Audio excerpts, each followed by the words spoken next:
ایک آدمی سے کسی نے پوچھا آج کل اتنی غربت کیوں ہے؟ جواب ملا میرے خیال میں آج اتنی غربت نہیں جتنا لوگوں نے شور مچا رکھا ہے۔ آج کل ہم جس کو غربت بولتے ہیں وہ دراصل خواہشات کا پورا نہ ہونا ہے۔ ہم نے تو غربت کے وہ دن بھی دیکھے ہیں کہ اسکول میں تختی پر گاچی کے پیسے نہیں ہوتے تھے تو مٹی لگایا کرتے تھے، سلیٹ پر سلیٹی کے پیسے نہیں ہوتے تھے بجری کا کنکر استعمال کرتے تھے، اسکول کے کپڑے جو لیتے تھے وہی عید پر بھی پہن لیتے تھے، اگر کسی شادی بیاہ کے لیے کپڑے لیتے تھے تو اسکول کلر کے ہی لیتے تھے، کپڑے اگر پھٹ جاتے تو سلائی کر کے بار بار پہنتے تھے، جوتا بھی اگر پھٹ جاتا تو بار بار سلائی کرواتے تھے، اور جوتا سروس یا باٹا کا نہیں پلاسٹک کا ہوتا تھا۔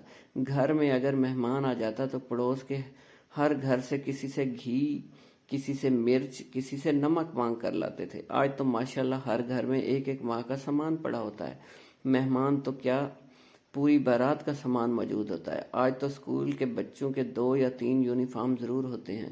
آج اگر کسی کی شادی پہ جانا ہو تو مہندی، بارات اور ولیمے کے لیے الگ الگ کپڑے اور جوتے خریدے جاتے ہیں۔ ہمارے دور میں ایک چلتا پھرتا انسان جس کا لباس 300 تک اور بوٹ 200 تک ہوتا تھا اور جیب خالی ہوتی تھی۔ آج کا چلتا پھرتا نوجوان جو غربت کا رونا رو رہا ہوتا ہے اس کی جیب میں 30,000 کا موبائل، کپڑے، کم سے کم 2,000 کے جوتے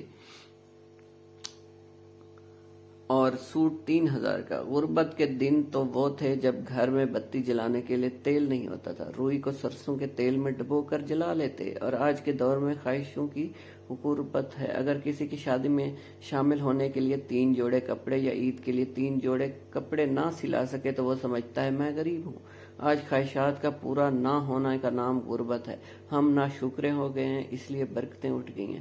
سچ بات یہ ہے کہ پہلے درجہ بندی کم تھی، معاشرتی سٹیٹس کم و بیش ایک جیسا تھا، توکل بہت تھا، باہمی ہمدردی زیادہ تھی، مل کر رہنا اچھا سمجھتے تھے، جبکہ آج کل تنہائی پسندی ہے، علم کم مگر عمل بہتر تھا۔ اس دور میں اللہ کی نعمتیں بدرجہ ہاں زیادہ ہیں، لیکن اکثر شکر، توکل اور باہمی تعلقات کمزور ہیں۔ اللہ کریم ہم سب کو کامل ہدایات بخشے، آمین۔ ویورز، آپ کو یہ انفارمیشن اچھی لگی ہو تو میرے چینل کو سبسکرائب کرنا مت بھولیے گا۔